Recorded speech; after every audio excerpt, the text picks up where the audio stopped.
Welcome to Drunk on Games, where we Cheers, drink, play!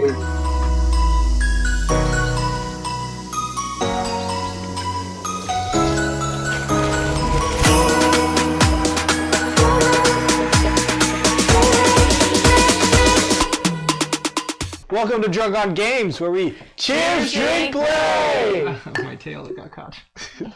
We are here at day 7 of Legacy of Dragonholt. Should be the final day. Final day should be, unless there's like extra But I don't stuff. want to leave. Just think about leaving. You're just- flirting your way to stay. Just no more dragons, please. Please. Day 7.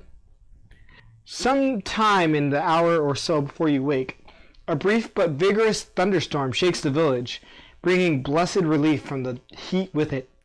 You rise feeling quite refreshed, considering, then wash and dress before going downstairs. If story point J1 is marked. Yes. Ooh. There you are, calls Celise as you reach the common room. She is seated at your regular table with what looks like your regular breakfast lying already eaten before her. Philip sits beside her and Mal hanging upside down from his lap. You sit, and Sapphire delivers a fresh platter of whipped cream, blueberries, and steaming hot griddle cakes. Celise watches you eat with a smirk while Philip continues to play with Mal.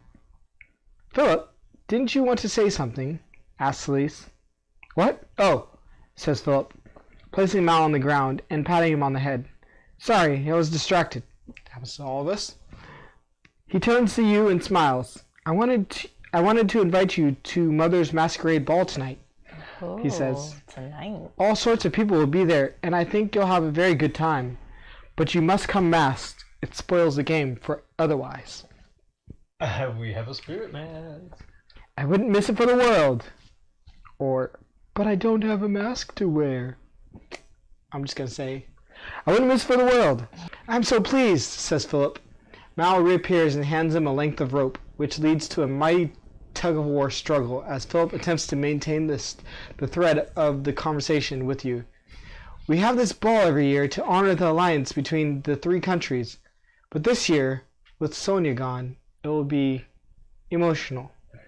I'll be glad to have as many friends there as I can manage.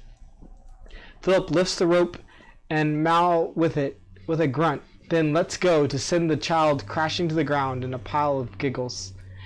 He leans towards you and whispers, I've been working on a mask for months. It's got a butterfly wing covering half my face. It's beautiful. I hope you like it. As she stands to go, Celise leans in and grabs your arm. I think it's possible that Kyrick will try something at the ball tonight. Regina will have her guards there, but your presence would be more than welcome. I know I can count on you. Then she slips out of the swan and into the summer sun beyond. If story point A6 is marked... No. Nope. You finish your breakfast and gather your things. As you do, you overhear Sapphire asking Jasper to go out to the market and fetch her a few things.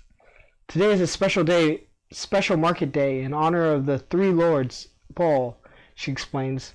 It will be good for you to get used to the market streets. And don't forget to buy mushrooms, even if you don't like them. Our customers do.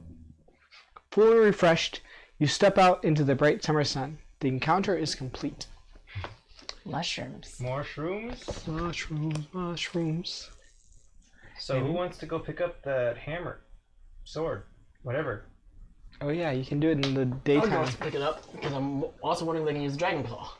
Wait today. No!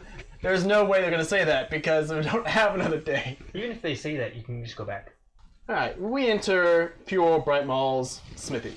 The hot wind blows around you as you duck into the shop. If story point N1 is marked, but R5 is not. Yes. Yep. Fior is sitting on a bench, not far from the front of the smithy, watching a blonde dwarf man hammering on a piece of red-hot metal by the forge. When she sees you, she reaches for her crutch and hauls herself to standing. Welcome back, she says. It's finished. She walks to the brownstone annex and pulls a key from within her leather apron, then unlocks a heavy iron door. Wait here, she says, vanishing through it.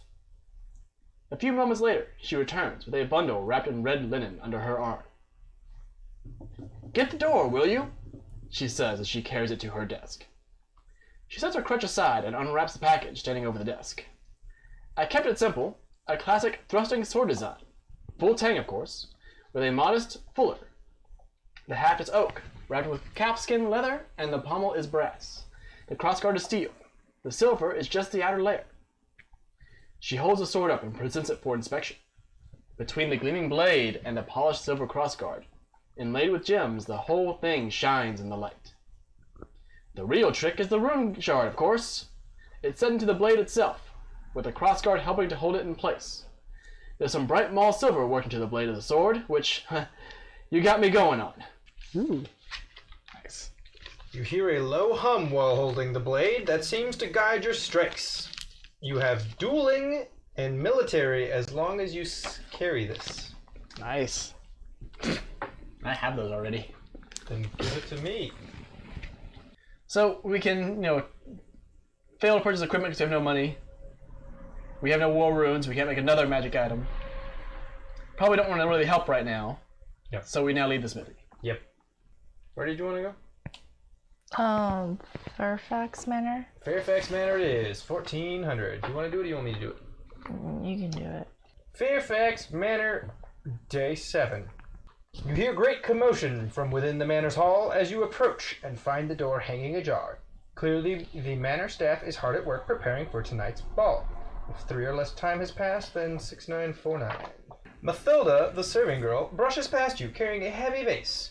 Miss Elise is at the library in the village today, she says. Something about wishing to avoid all the commotion.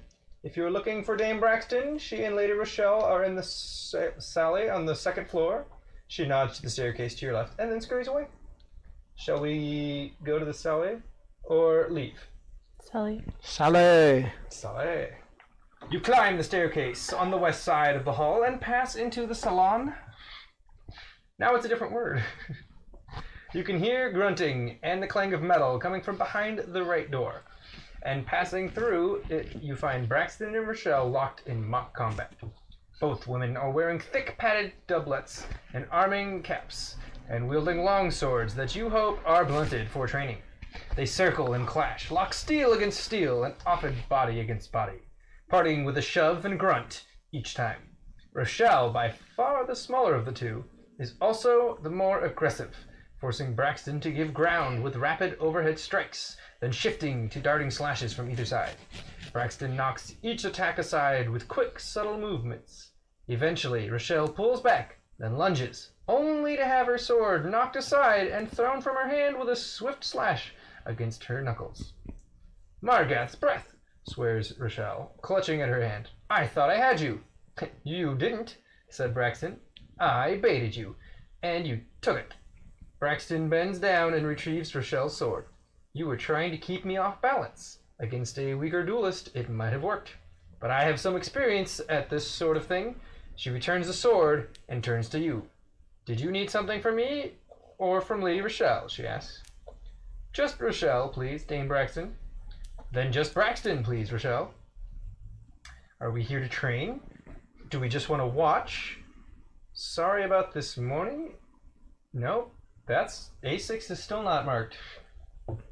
I want to know what happened in A6. What? So, do we want to watch or are we here to train? I'm inclined to watch. I'm not doing the effort. But you have dueling now. I do have a fancy new sword. I should try it out. Do you guys really want me to duel? I'm interested in the duel. Alright. You don some padding, grab a practice weapon, and step into the hall with the two women. Braxton critiques your footwork and asks Rochelle to show you her drill with the circles inlaid on the floor. Rochelle happily does so, and then you transition into a few straightforward drills for your footwork and guards. After a few minutes of these, Rochelle paces back and forth at the end of the hall. Enough, she says. This is getting me nowhere. Come at me, Braxton. Don't neglect your fundamentals, Rochelle, chides Braxton. But she settles her arming cap back over her black hair and ties it off under her chin. I need more than fundamentals to keep Philip and Mother safe, says Rochelle, settling herself into a guard position, one that Braxton had just drilled her on. You note. Let's begin. Braxton attacks with speed and ferocity that takes you aback. It's so unlike her usual calm. Rochelle meets the attack with grim determination, knocking it aside and holding her ground. Braxton presses her, but despite her power, can find no opening in Rochelle's guard, until she falls back and calls, "Switch!" You step forward and press your own attack, which Rochelle deflects as you begin to maneuver around the hall. You trade blows with grunts and wordless cries, but you're never able to gain the upper hand on Rochelle, until Braxton calls, "Switch!" again and steps in to replace you. "You're tiring," says Braxton. "You're spending too much effort on your parries and counterblows. A defensive posture relies on shepherding your strength until an opportunity presents it." Braxton whirls and knocks aside a thrust, then blocks a high cut and counters with a low slash. Rochelle leaps over her sword, and they slam together with a shout, then come to rest. Braxton's sword lies against Rochelle's collarbone, and Rochelle's hard against Braxton's stomach. Braxton chuckles. "Now we're both dead. You protect your family best alive, my lady." "Let me worry about that," says Rochelle, stepping back. "Switch!" You grab your weapon and approach. You each lose 2 stamina. Mark 1 progress in combat training, of course. At length, Braxton calls a halt and strips out of her training outfit. "That is enough for today, my lady.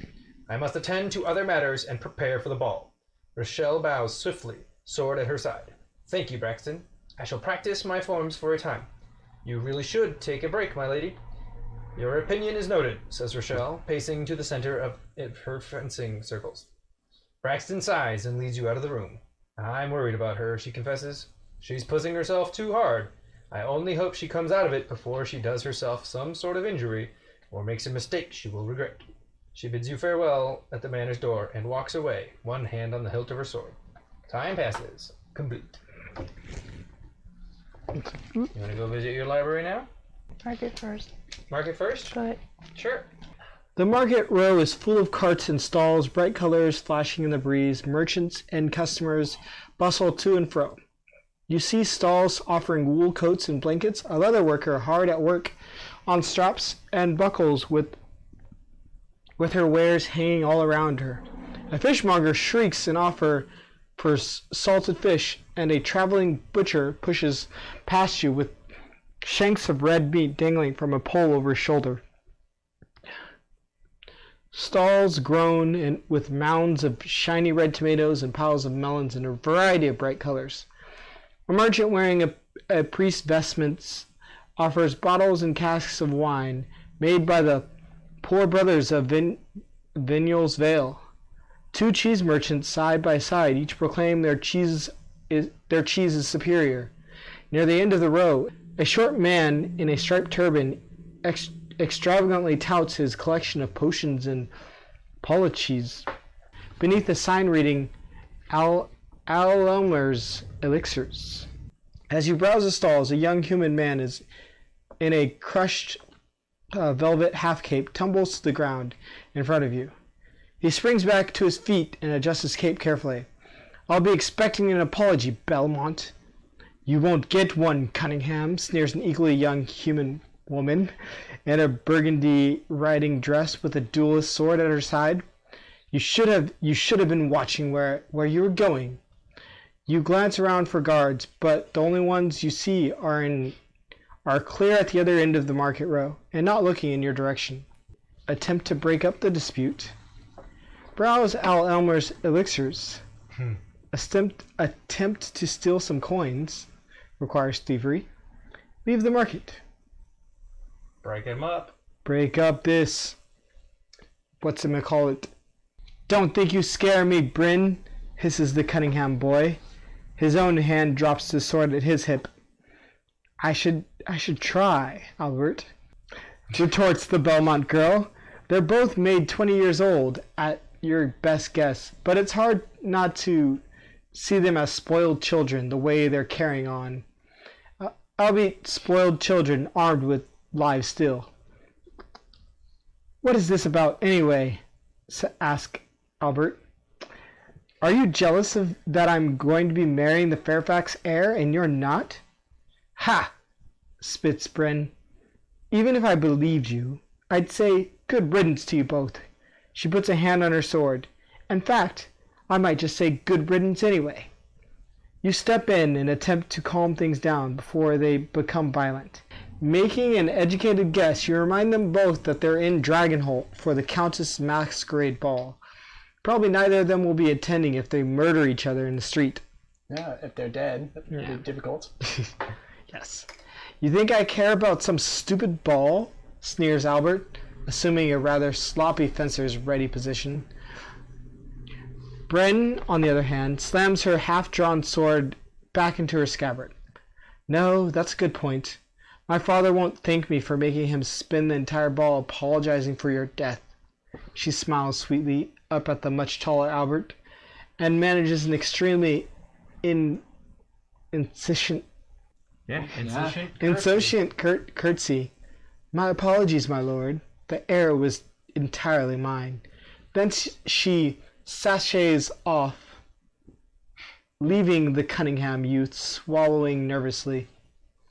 Stars above, I thought I was about to die, he says, deflating like an empty wineskin. Thank you for that, my friend. He staggers away, looking gray but unharmed. A few nearby merchants clap you on the shoulder and thank you.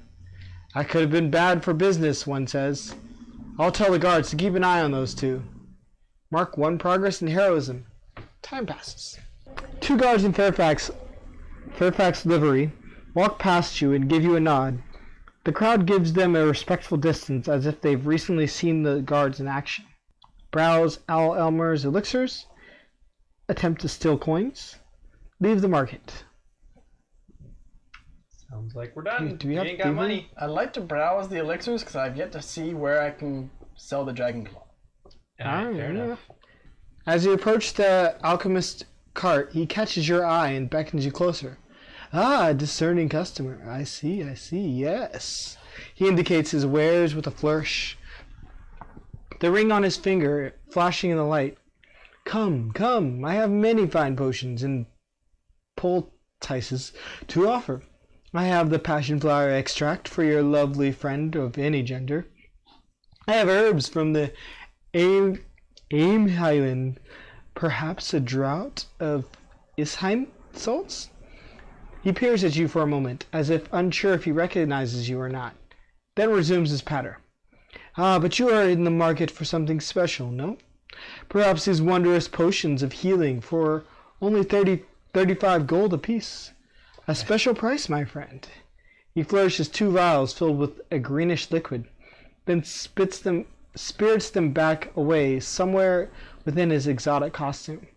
Or perhaps you are interested in something stronger, yes? A potion of mighty strength to give you victory in the trials ahead. With a grin, the man holds up a thick, rounded bottle of viscous red fluid. Very rare, dragon's blood is the main ingredient, and that is not easy to come by, as you know. 80 gold for you. Come, my friend, tell me, what do you desire? Buy the potions for the listed prices? Attempt to negotiate a better price? I say, even with negotiation, I think we're screwed. So. Leave without buying anything. That one. Leave without buying anything. The encounter is complete. Have we ever read anything for the northern road or the eastern road? We've done the eastern road. That's how we went to do the dragon. I don't think we've done anything for the northern road. Are you guys okay with me reading that? Sure. See Hey. if there's anything. You are the one. Maybe the Frostwind's in the north. Right? That would explain everything. North Pole? You walk 100 yards. There's a pole in the road. It's cold. What do? See a rune on the top. I observe the rune and take it. A dirt road leads away from the village, running mostly straight across the rocky plain to the north until it disappears over rolling hills, to give way to more mountainous terrain in the distance. If story point B3, No. B5, No. or U3, No. well, that's it. The librarian glances down at you from her perch, then reaches out one hand and pets the gray tabby cat sleeping on a pile of books at her side. Celise is in the archives, she says, nodding to the door behind her. Join Celise. Spend time doing research. Pet the cat. Don't.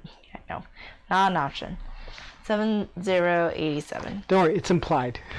You make your way through the cramped shelves of the archives and find Celise sat quite comfortably in a leather-padded chair, a book in her lap, and more books strewn about all around her. You found me, she says while looking up. I couldn't abide all the commotion at the manor today, so I'm hiding here. I don't mind the commotion, says Philip from the next chair over. Whoa. He also has a book close at hand, but unlike her, he is fairly vibrating in his seat. I want to help with the decorations. I want to help. After your studies are done, scolds Celise, you are not making much headway at the Baronies, I see. Sorry, teacher. Philip sighs as he drops his head to his book again. After a moment, he strains. Oh, the mask, he says. You said you have that extra mask. Quite right, says Celise. She stands and rummages through her bag, which hangs from the hook over her chair. Here it is. She turns towards you, revealing a mask fashioned of painted leather to resemble a crescent moon. It looks quite expertly made. You gain a moon mask, item H. Ooh. Now More we have masks. options. Celise glances back at Philip and arches a slender eyebrow. Eyes on the book, Philip, she says, and the youth sheepishly drops his puppy-like gaze away from you. Help Philip study, quietly sit and read, or leave Celise and Philip to their studies. I want to help Philip. Philip happily shifts his chair to make room for you and lays his book out on the table in front of him. This is the Baronies and the Soulstone Kingdom, he explains. We're skipping past all the stuff about the usurper kings and just reading about the Baronies themselves. Right now, I'm learning about our own barony, Ellerfeld. Right, Ellerfeld. Yeah, sure. Ellerfeld.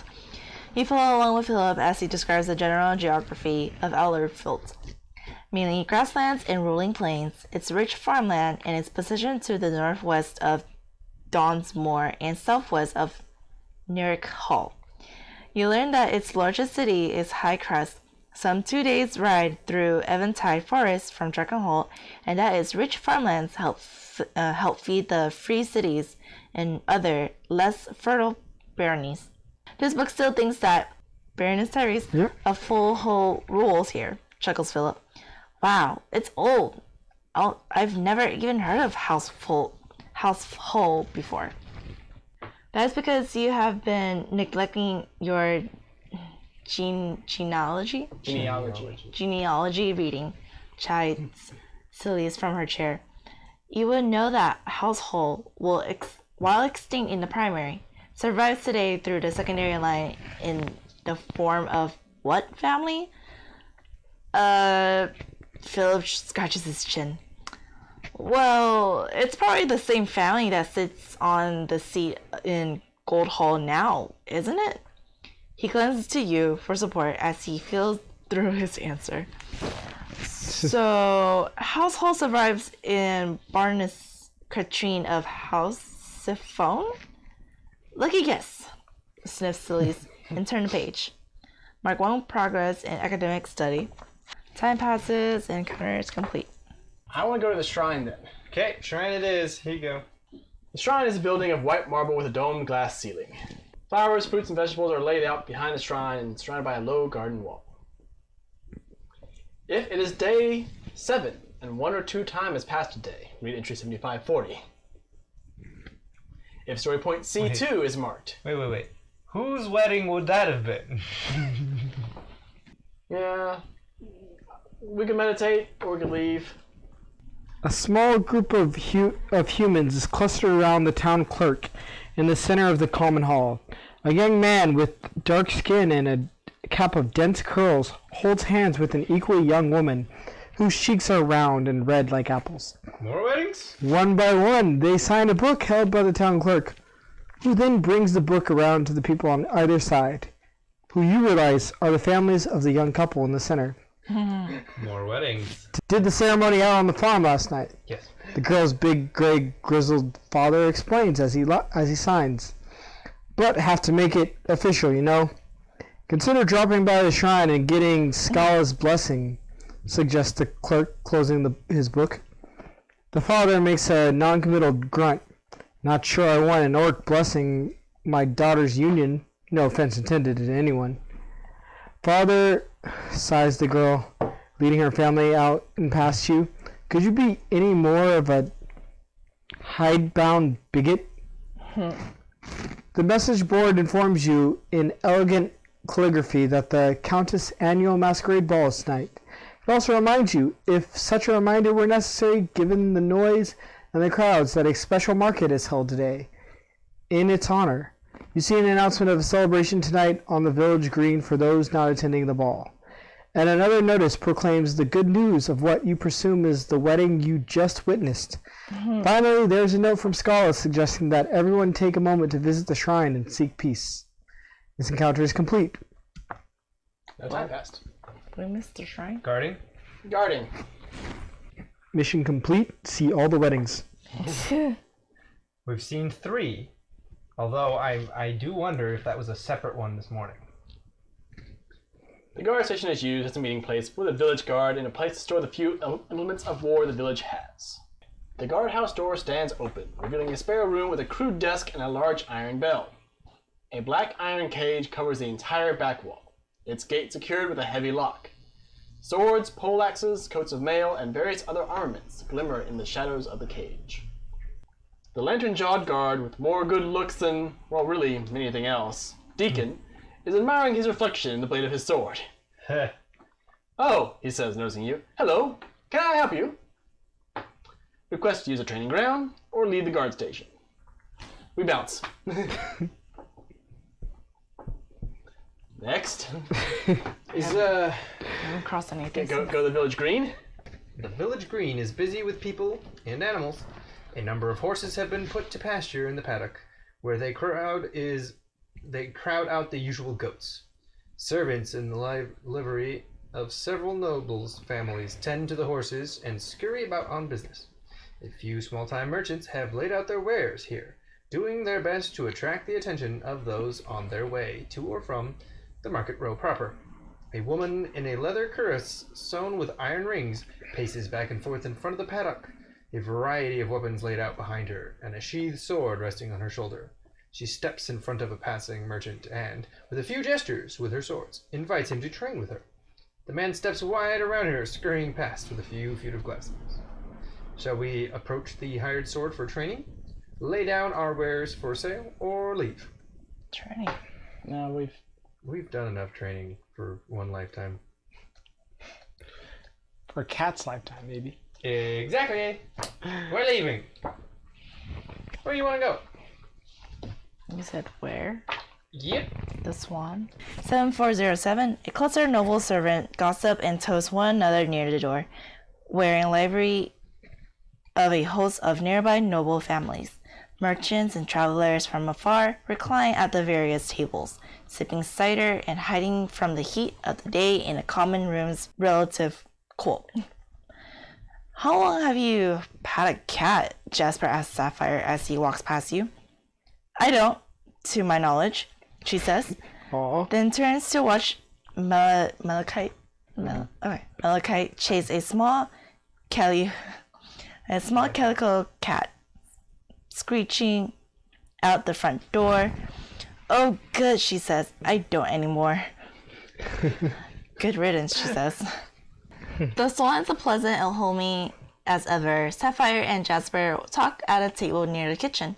She's sewing and he poring over a leather-bound ledger and a few loose leaves of paper on a table before them. When she sees you, Sapphire waves and beckons you over. 1. Get something to eat. 2. Ask about someone or something in Dragonholt. 3. Ask Sapphire to craft you a magical armor that requires warfarin. 4. Return to your room for a while or leave Swan. 5. Eat something. Eat. 6435. I do wonder what happens when we return to our room. Alright, I never knew. Why, Jasper, that sounds like an excellent chance to show what you've got, says Sapphire with a smirk. Aiming to get away from these accounts, says Jasper, pushing away from the table and fleeing into the kitchen. He returns soon after with a piping hot metal, sizzling and fragrant with a rich spices. He seats you at a nearby table and leaves you to eat, which you do so with gusto. Eventually, you push your empty plate away and Sapphire nods. Not bad, she says to Jasper. You might have what it takes after all. You each recover 2 stamina. Time passes. This encounter is complete. Woohoo! So one thing to do We left. got 1 time left. One of my favorite places is the Drunken Hog. The common room is crammed, too full of people and their smells and stories.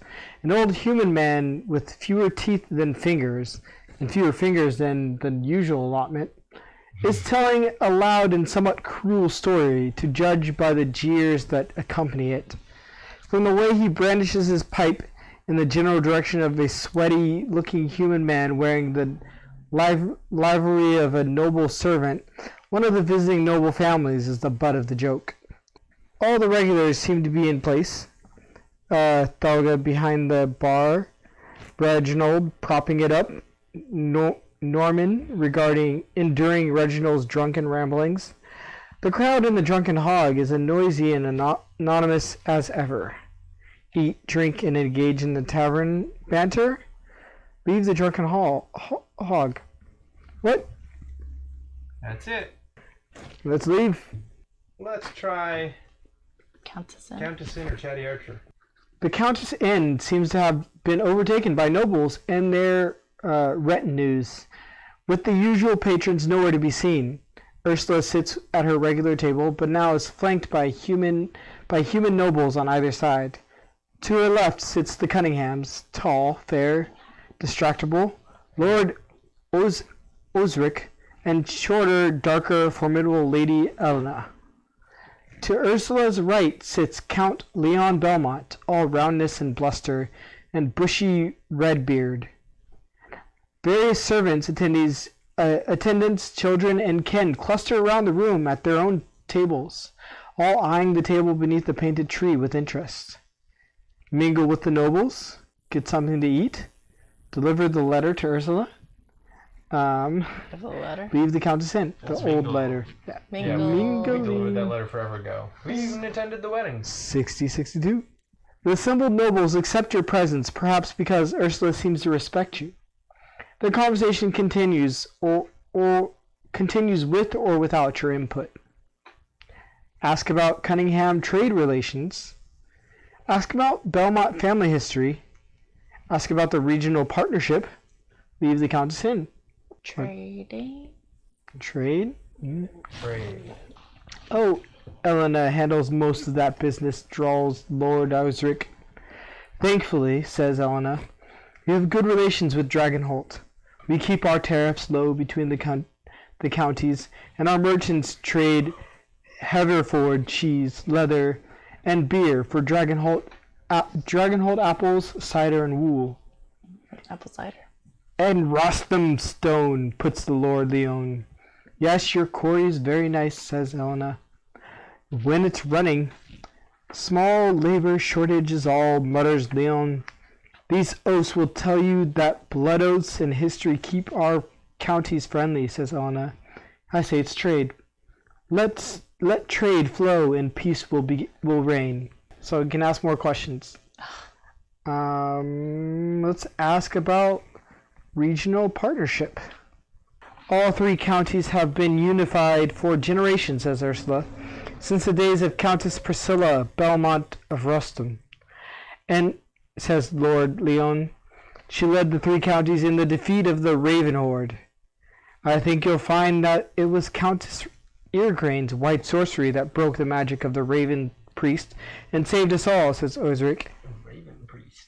I was told that it was Count Alex Fairfax of Dragonholt who orchestrated the alliance, says Ursula. God save us all from nobles and their pride, groans Elena. "You are noble now, dear," says her husband. She's certainly prideful enough, harumphed Leon. "Ask about Belmont family history." 6881. Sure, is that the last option now? Yeah, it is the last option. You really want us to learn everything, huh? "We Belmonts have a proud lineage," boasts Lord Leon, dating back to the Rose Knight himself, a younger son of one of the Pincer kings. But which one he'll never say, since sneers Elena. "That's rich coming from a common-born merchant's daughter," rumbles Leon. Oh, snap. Oh, Them that's the fighting words. right. I forgot that one's birth is the only thing that matters, says Elena. Oh. Touche. Now, murmurs Osric, "you're both pretty." Wow. Don't tell me why. That's a good way to end it. Ursula snorts, then covers with a sip of tea. "I believe you were discussing your family's history, my lord." "Yes, we've been defenders of the realm for generations, always standing firm against the enemies of Terrinoth." He frowns at Elena again. "Some might suggest that order is kept through trade, but in fact it is the strength at arms and the loyalty of those swords that keeps the peace. And no one is stronger and more loyal than House Belmont." Back to 662, which is going to be leaving. If you've read all three options, go to this. Time passes. The encounter is complete. All right, day over. Wow. Mother. It's all a show, though. Oh. Let's do it, guys.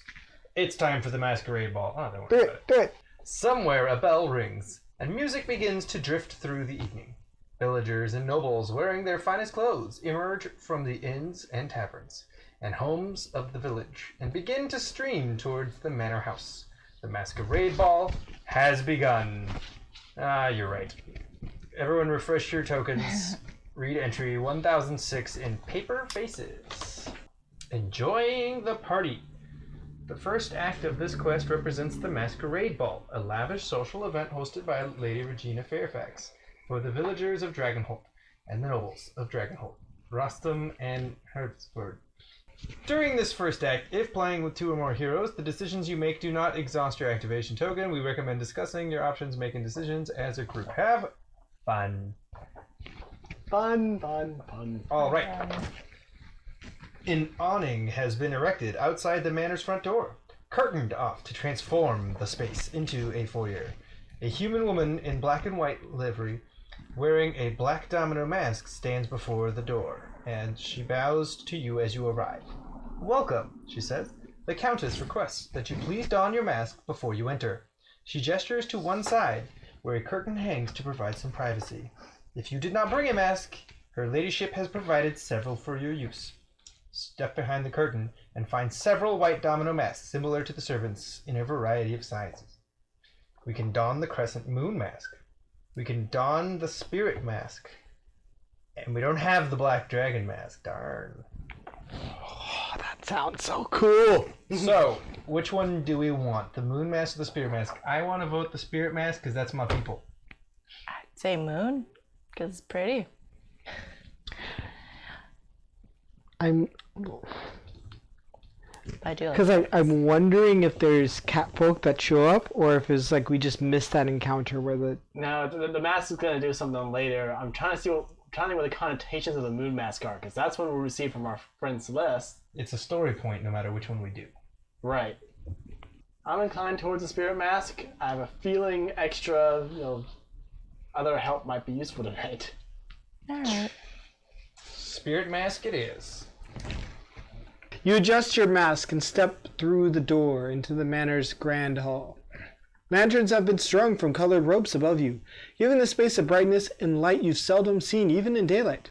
Excited guests in masks of all shapes and sizes crowd the floor, already overflowing into the tables set aside for food and relaxation. Several liveried staff move to and fro through the crowd, carrying trays or bottles. Each wears a plain black domino, just like the woman at the door. Some of the staff are wearing swords at their hips and mail beneath their livery, ushering guests to and from various rooms of the house. So I just had a thought. If we done a normal domino mask, maybe we could blend it in later. It's too late now. The crowd is brightly colored and in constant motion, making it difficult to pick out individual figures. But you do spy a few you think you recognize. A gnome woman stands near the windows, chattering with a cluster of guests. She wears a mask painted with blue swirling designs and a butterfly ornament, set with a blue gemstone clearly perched at her right temple. Is sapphire blue? Yes. Okay, just checking. A dwarf man sits against the wall to your right, his mask sporting a black and white checks and a gold trim. A small dwarf girl clings to his leg, her mask a ruff of feathers, styled to look like an owl. Standing just to your left is a tall orc woman with a plain black mask. Standing at her side is a gnome woman with a flamboyant mask, a curl of immense red and pink feathers fluttering well above her head. The orc laughs at something the gnome says, then glances in your direction and pauses. After a moment, she touches the gnome on the shoulder and crosses the floor to you in 3 long strides. "You're here," says the orc woman. "I'm glad. I don't think we have anything to worry about. There are guards masked and mingled throughout the crowd, including some of the Belmonts and Cunninghams. But I'm always happy to have you to hand." She smiles at you, then glances down at the wavering feathers of her gnome companion. A companion appear at her side. "You should try to enjoy the party," says the orc. "Leave protecting the guests to me and the other guards." "Not before I get a dance out of you," says the gnome, leaning back and shoving her feathers aside with one hand in order to see the orc's face. A proper one. "Thanks for letting me know," or "Good evening, Miriam." I don't want to ruin the whole anonymous quote-unquote thing. So it's like, "Thanks for letting me know." Very well, says the orc, offering her hand to the gnome partner. "A dance." She turns to you and nods. "Enjoy the party." With that, she is dragged. She allows herself to be dragged out onto the dance floor, where over a dozen masked guests move through the intricate steps of a formal dance. You take a moment to help yourself to a beverage from a passing servant and consider what to do next. 1528, the crowd stills as a chime rings out, silver on glass coming from the balcony overlooking the grand hall. A tall, ethereal human woman is a resplendent green gown and a quartered black and white dragon mask steps forward on the balcony to address the guest. "Welcome to the annual Three Lords Ball," she says in a voice that felt quiet, but nonetheless fills the hall. "Tonight, we celebrate the alliance of 3 noble houses. House Cunningham." And here a group of men and women, in mainly blue and gold, cheer from where they cluster near the garden door. House Belmont. Another cheer is from a group of people in red and white close to the musicians. And of course, House Fairfax. A relationship remains unique in the barony, I believe, stretching back some 10 generations to the union of the 3 lords on the battlefield against the shambling undead hordes that threaten us all. By working together then, we showed that we were stronger than the forces that would tear us apart. She raises her glass, where the wine within sparkles in the lantern light. Together we celebrate that relationship and join together once more. Eat, dance, be merry. Together we will always be stronger than the darkness. The crowd cheers, but the woman's glass drops from her fingers, falling over the edge of the balcony to shatter on the floor far below. She staggers and begins to fall back before being caught at each elbow by a human man in a black domino mask and a human woman in a mask, angled and stylized to resemble a knight's helm. For a moment the crowd holds its breath, and then the woman in the dragon mask steps forward once more, now clutching the arms of her 2 supporters. But it would be foolish to pretend that the darkness is not present. We mourn tonight the life of one of our own, taken from us before her time. She gestures down to the hall floor, where a table sits to one side, occupied by no one. A mask rests on the table flocked with pure white wool and stylized to look like a lamb. The mask is surrounded by white roses and other cut flowers, with the occasional talisman or scrap of paper laid by mourners and guests. It reminds you of nothing so much as the Tree of Tales, a gathering of mementos to memorize the fallen. A slender young human man in an elegant mask with an intricate wire butterfly wings that covers half of his face places a white rose in front of the white lamb mask. He glances up at the balcony, where the woman in the dragon mask and her knight companion both nod. "Make no mistake," the woman in the dragon mask continues. "The darkness that claims Sonia Fairfax is a threat to us all. If left unchecked, it will spread and throw us all into chaos." The woman bows her head and grips the hands of her supporters tightly. A moment of silence, please, for those we've lost. Silence settles over the assemblage like a snowfall. Heads bow and stillness reigns. Then the woman in a dragon mask lifts her head and speaks again, her voice stronger and brighter. "And now, it is time to celebrate. We celebrate the lives lost and those yet living. We are the light against the darkness. Make merry, my friends, and let your light shine. Thank you." The crowd cheers. The minstrels strike up a tune, and the hall is once again awash in merriment and fellowship. With no immediate demands on your attention, you take a moment to watch the crowd and survey the room. With the speeches out of the way, the guests are spreading throughout the manor.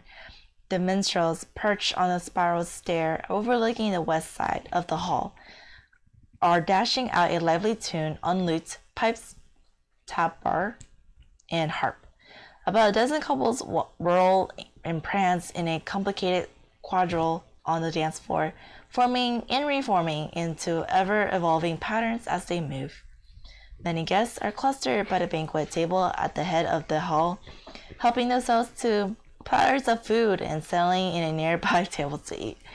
It's an unusual arrangement, but probably the only way to feed a large number of guests present in the space available. You note two human, a man and woman in stag and doe mask, talking in low tones near the table, watching the rest of the crowd. The woman in the dragon mask remains on the balcony overlooking the hall, where she is now surrounded by guests who you take to be other nobles. A tall human man with a half mask of blue and gold cheeks is leaning over the edge of the balcony, scratching a small jeweled drake under its scaly chin while the creature coos in contentment. A stout human man with a bushy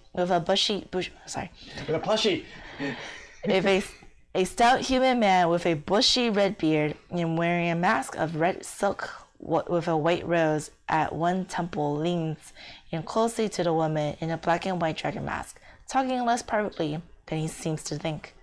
The doors to the garden are open, and you can see lanterns dotting the greenery.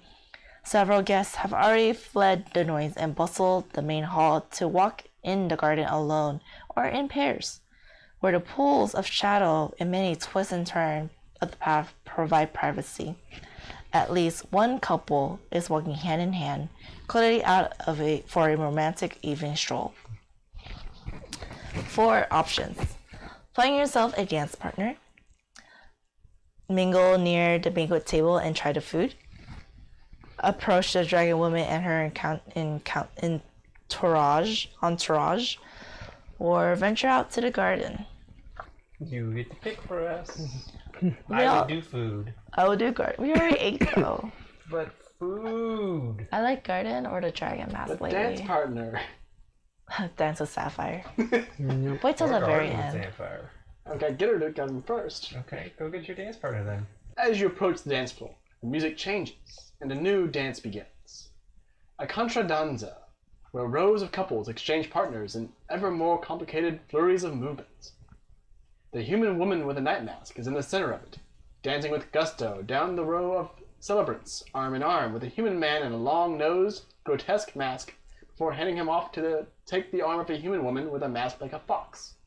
Off to one side, the tall orc woman with the black mask dances rather carefully with the gnome and her flamboyant plumage. The orc dances stiffly, formally, while the gnome spins and flourishes before her. I do actually know these court dances, says the orc. I could lead you through one if you want. It's not that hard. But then I'd have to dance with other people, says the gnome.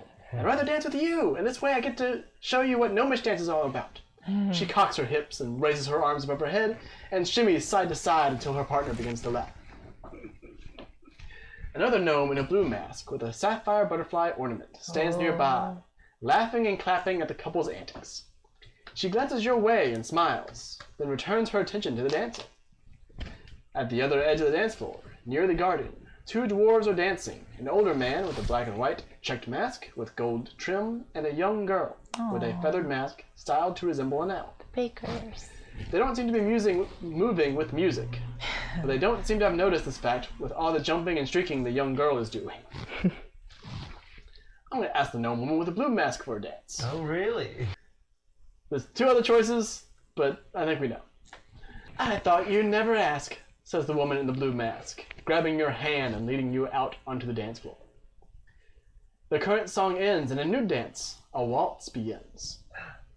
Do-do-do-do-do-do. Your partner allows you to lead and smoothly steps through the form of the dance, moving with easy grace. This is nice, she says. I do love a waltz. Where did you learn to dance? I could dance with you all night. Oh.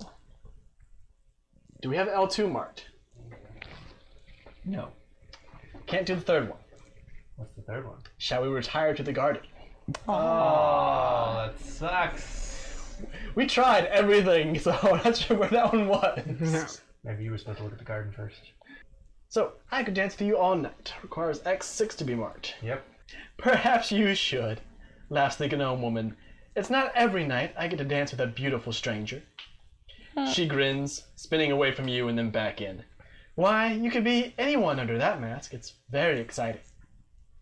The dancing and the flirting continues for a while, your partner making increasingly outlandish guesses as to who you are under the mask. But eventually the music comes to an end, and so does the dance. Well, says the gnome stepping away, I think I need some fresh air. Perhaps I'll see more of you later. She sachets toward the garden, pausing at the doors to glance over her shoulder at you and smile. Don't forget to stop and smell the roses, she says, and vanishes through the door. Mark story point E2.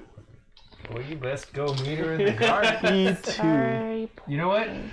I get it now. L2 was if you met her in the garden first. Mm-hmm. You pause a moment to collect yourself and get a drink of water from a passing servant in a black mask.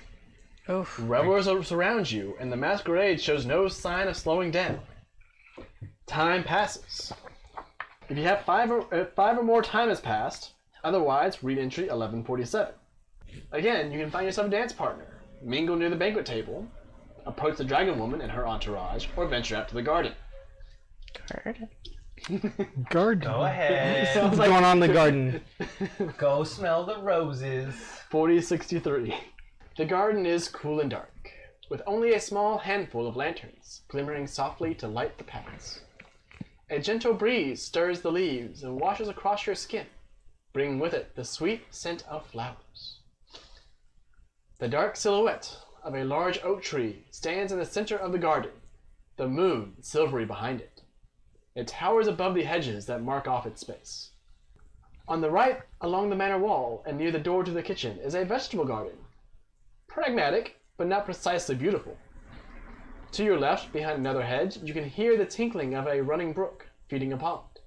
Directly in front of you, an arched trellis climbs with flowering vines. Beyond it lies a rambling footpath marked with occasional stone lanterns, benches screened by tall shrubs, and flowers blooming in the moonlight. Option 1, make your way to the oak tree.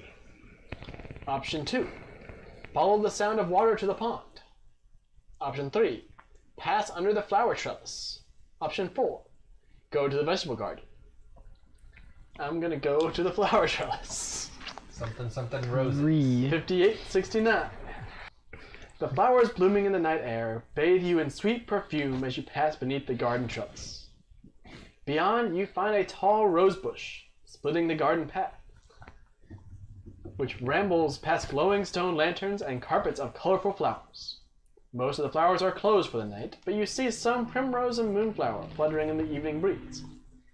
If story point E2 is marked, check. A gnome woman wearing a mask with a butterfly ornament at her right temple sits on a stone bench, her legs kicking in the air as she picks leaves from the stem of a freshly plucked moonflower. As you enter the garden, she glances up in your direction and smiles. "Oh," she says, "a mysterious stranger intrudes upon my thoughts." If story point L2 is marked, Oh, God damn it, what is that? read entry 5011, otherwise read entry 3315. The gnome pats the bench at her side, inviting you to sit. "Come," she says, "enjoy the flowers with me." You sit and let the sweet scent wash over you as the gnome woman leans back and gazes up at the night sky. "The gardens here are lovely. Dragonholt has been a splendid home to me for these past few years. I'm so happy that I got to meet you." The gnome hops off the bench and turns to face you. "Oh, I'm sorry. Sounded dreadfully final, doesn't it? I'm not about to vanish into the night or anything." Goddamn red flag. She laughs, then crouches down and busies herself with the flowers. "But I'm going to leave Dragonholt. Eventually. I want to see new gardens and smell new flowers. Miriam is settled. Jasper has agreed to buy the swan. And I'll stay on a while longer to make sure he's got the hang of things. And then it's time for me to go." She straightens, then offers you a small bouquet of primrose and baby's breath. "I'll see you around, I'm sure." As you take the flowers, the gnome woman leans in and gives you a quick kiss on the cheek. She giggles and rustles out of the flower garden, leaving you in a cloud of perfume. Read entry 1118. So, find yourself a dance partner. Mingle near the banquet table, and try the food. Approach the dragon woman and her entourage, or venture out to the garden. Dragon woman. Yep, that's what I was thinking. Dragon woman and her entourage. Drag- Did you mark the time pass? Yes. Yes. Where is it? Dragon Woman Entourage 2247. So close. The group of nobles on the balcony sprawls down the staircase, sorting themselves higher or lower on the stair, presumably based on rank. At the head of the stair stands the woman with the black and white dragon mask. Leaning over the balcony rail at her side is a tall human man in a mask, with blue and gold checks. A chirping drake flutters into leathery wings while perched on his hand. A step below the woman in the dragon mask is a stout human man with a mask of red silk and a white rose at his temple. His bushy red beard burns brightly against the black of his velvet tunic. His bushy beard burns brightly. Below the man in the red mask stands a slender elf woman with a crescent moon mask, in conversation with a brown-skinned human woman whose mask resembles a knight's helm, with a crown of black feathers. Still more well-to-do partygoers spill down the steps, some climbing up and down in their pursuit of food, dancing, or gossip. Some of the guests linger by the table covered in flowers long enough to lay one of their own upon it, or just to touch the mask in the center and bow their heads for a silent moment. Then they move on. Join the conversation on the stairs, linger nearby and eavesdrop on the balcony, approach the table surrounded by flowers. Let's eavesdrop a little bit. I'm gonna do 5196. Yes. Another 2 families last month, and I'll lose a half dozen more when harvest is over, complains the human man with the bushy red beard. They're all moving to your lands. I'll have farms going fallow. Who will replace their taxes in my coffers, They're not serfs, my lord, says the woman with the dragon mask. If they're leaving your lands for mine, that's their choice. Perhaps you should spend more time thinking of ways to encourage them to stay, and less time blaming me for your problems. The human man with the drake coiled around his arm chirps and The drake suddenly flutters out into the air above the dancers below. Dragonholt's prosperity can help us all, he says. Oh, so you were listening all along, grumbles the bearded man in the red mask. I was. Your mistake is seeing Dragonholt as competition, rather than finding ways to benefit. In my county, I've shifted the market day to the middle of the week. That way merchants don't have to choose between two markets, but can visit them both. And some of those rich travelers who are flocking to Countess Fairfax streets are passing through my lands on their way home. We both win that way.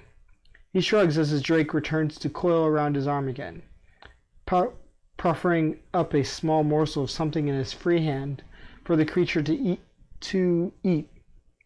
It flares its iridescent ruff of scales and coos, darting in at the food like a striking serpent. Well, we can't very well both shift our market day, or we're right back to the same problem, aren't we? Grumbles the man with the beard. He turns to the woman with the dragon mask and points one thick finger. You need to bar my peasants from settling on your land. I'll do nothing of the sort, my lord, she says, with a flick of her fingers. Our families have been intertwined for generations, and so have theirs. You have me sunder, brother, from sisters, grandparents, from their children? Leave off, Leon, says the tall man with the drake. Tonight isn't the time for discussion. The man with the bushy beard huffs, takes a drink of wine, and fumes over the balcony. You move on. You pause a moment to collect yourself and get a drink of water from passing servant in the black mask. Revelers surround you, and the masquerade shows no sign of slowing down. Time passes. How many? How much time? 5 or more. It's only been 3. So we got 2 more options. Okay. Good. I'm gonna go get food. 11:47. Banquet table! The smell from the banquet table takes hold of you and drags you closer. Steam rises from a heavy earthenware dish decorated with ram's horns, where joints of mutton falling off the bone lie on a bed of roasted tubers and shallots. Ducks stuffed with spices lie at either end of the table, roasted to a rich golden brown. The sides of the table are piled high with crisp apples and wheels of white cheese, bowls of deep purple plums, jars of pickled cabbage and onions, dishes of roasted vegetables of every description, baskets of bread and urns of creamy butter, and sweet jams are crammed into what little table space remains. Oh, this is great. But no milk. That's okay. A table to one side holds a collection of pastries and cakes, as well as a small side dish of candied nuts and fruits. Black mass staffs flit in and out of the kitchen, frantically replacing food as fast as the guests consume it. As you help yourself to your favorite dishes, you notice several other guests loitering near the banquet table. A small group is centered around a tall human man with a stag mask and a human woman with her mask styled to resemble a doe. At the other end of the table, a human man in a plain black mask is spinning a yarn of valiant chivalry to an audience that seems half amused and half annoyed. Just to your left, a gnome woman whose mask sports an almost dangerously long plume of red feathers carefully loads food onto her plate. Who do I want to... Oh, sorry. Do I want to mingle with the stag and doe? Do I want to listen to the man in the black mask? Or do I want to eat? Hard choices. I do love me some food, but an appetite is best earned through mingling. Let's go mingle. Aha, see, I was right. You grab only a few morsels of your favorites from the banquet table before wandering over to the group of guests nearby. I knew I couldn't resist. No truffles this year, says the man in the stag mask. It's a miracle there were any last year, dear, says the woman in the doe mask. They don't come into season until fall. And Sindon gets such a good price for them in Highcrest. There's rarely any left by high summer. Truffles or no truffles, says a gnome with a blue mask adorned with a butterfly at her right temple. Regina's cook knows her trade. High praise coming from you, says the stag. A slender human woman in a plain wooden mask painted with wildflowers laughs, one hand fluttering up to her mouth. Oh goodness, I've never heard you say something about Mother's cooking. I have no idea what any of you are talking about, says the gnome with the blue mask. She winks in your direction. I am just a passing stranger in a mask, not a local innkeeper. Shall I direct our conversation towards the Harvest Feast rivalry, steer it towards the Fairfax family history, or inquire about the Belmonts and Cunninghams? You know a lot about the Belmonts and Cunninghams. Second one. So Fairfax history? All right, steer the topic towards Fairfax family history, 4600. The gnome woman with the butterfly mask leans forward with a conspiratorial tone. It was before my time, of course, but I heard that her ladyship got her position in a bit of a scandal. Oh. I was only a girl, says the woman with her flowers on her mask. We were all surprised when Lord Holland set his son aside and named Regina his heir, especially because most of us had no idea she even existed. Lord Holland did the right thing, says the man in the stag mask. Kyric's response to the dragon threatening the country was to hide, and tell us all to hide too. He cocks his head looking up past you at nothing. I thought about taking a shot at the beast myself. I was young and stupid then, and this sounded like just the sort of challenge for me. I remember, says the doe-masked woman. I had to talk you out of it. She shakes her head. You're too harsh on Kyric. None of us had the magic or the skill to hunt a dragon. Hiding until help could come from the Baron wasn't a coward's decision. But then, says the man with the stag mask, shaking his head in wonder, Regina, she walked out of the forest and unleashed her magic. And that was that. Eventide was with her, and the dragon never stood a chance. Is Regina a powerful sorceress then? Asks the gnome. I've never seen her do any magic, says the woman with the flower mask. I thought that was just a story. Well then, how do you think she saved us from the dragon? Asked the stag man. I just thought she tricked it into following her into the trees, where it couldn't fly, and then the woman mines a knife across her throat. Ah, says the gnome, nodding to her. Gnome magic. Mark story point Y3. I liked it if she was just like told the dragon, go away. I was like, Why? nah, okay. That's what sort of scares me, because maybe that happened. It's like, hey, quit it. Time passes, and your turn. What do you want to do? Where? Of those four. Garden, of course. 4063. The garden is cool and dark, with only a small handful of lanterns glimmering softly to light the plant paths. A gentle breeze stirs the leaves and washes across your skin, bringing with it the sweet scent of flowers. The large silhouette of a large oak tree stands in the center of the garden, the moon silvery behind it. It towers above the hedges that mark off its space. On the right, along the manor wall and near the door to the kitchen, is a vegetable garden, pragmatic but not precisely beautiful. To your left, behind another hedge, you can hear the tinkling of a running brook feeding a pond. Directly in front of you, an arched trellis climbs with flowering vines. Beyond it lies a rambling footpath marked with occasional stone lanterns, benches seen by tall shrubs, and flowers blooming in the moonlight. I feel like oak trees has been a pattern this whole entire time. So 8395. You make your way through a short hedge maze to the oak tree. From its crown hang a half-dozen paper lanterns, akin to those adoring the great hall inside. Story point K8. Mark it, or is it? Is it? Yes. Oh, okay. Beneath the spreading limbs of an oak tree, an elderly couple sways gently to the music, lilting out from the manor house. One, a human man, has a wooden mask carved like a frog. The other, a human woman, has a cascade of bright flowers flowing off her mask.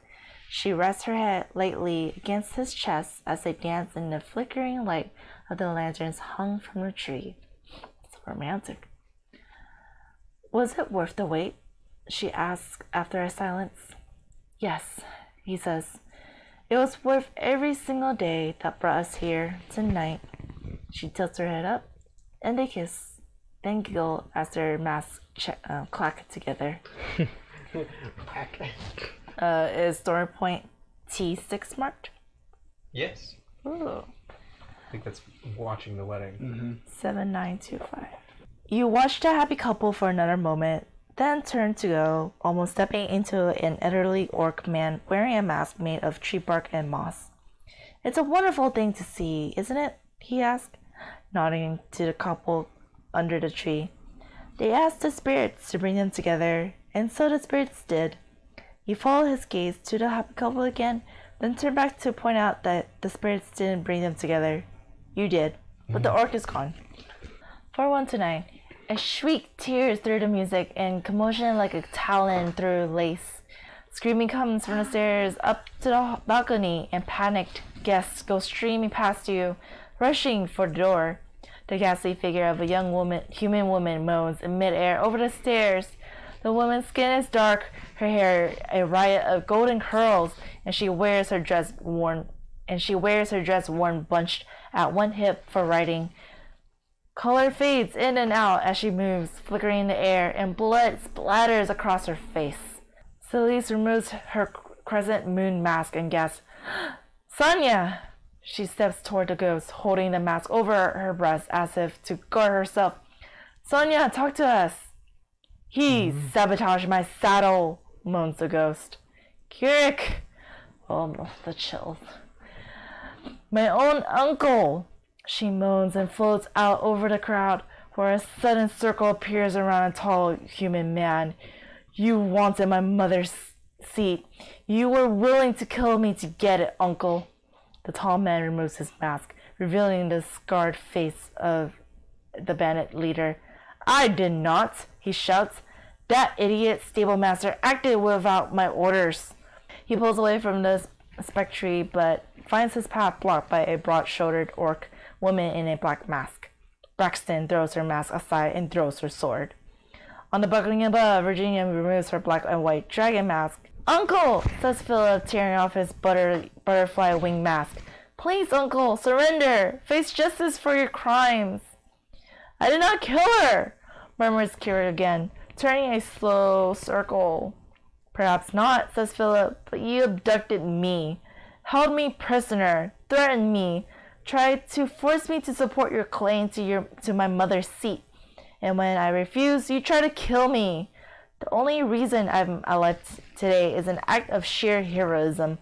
He nods gravely in your direction. Uncle, please. Out of it. Uncle, please. It's not too late. This can't end without any more death. Carrick shakes his head. You're wrong, my nephew. It is too late. Battle is joined. The first act ends here. From now on, if playing with two or more heroes, making a decision, exhaust your activation token as normal. Requirements of decision must be met by the hero making the decision. If you exhaust your activation token, refresh it now. Braxton steps forward and throws Carrick to the ground. She levels her sword at him. Carrick Fairfax, she growls, you are under arrest for treason. The other Fairfaxes walked forward, Virginia leading the way with Timothy hovering at her side. Brother, I think you can understand why, under the circumstances, I do not consider you an invited guest. Let's throw him in a cell, says Rochelle. One hand drops to the hilt of her sword, and the other hikes up her ruffled skirts to free her movement. Dame Braxton, would you be so kind? Of course, my lady, says the orc, hauling Keurig to his feet. Rochelle watches her uncle warily.